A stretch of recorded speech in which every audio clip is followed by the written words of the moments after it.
আমি বললাম যে 4টার পরে আমরা র্যালি শুরু করব।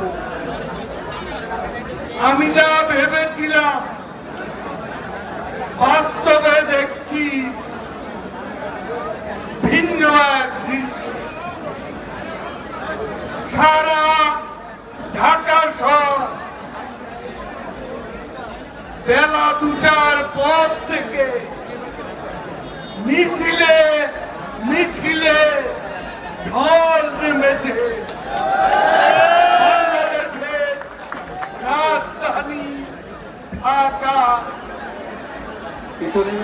বাংলাদেশ আওয়ামী লীগের 75তম প্রতিষ্ঠা বার্ষিকীতে আজ ঢাকা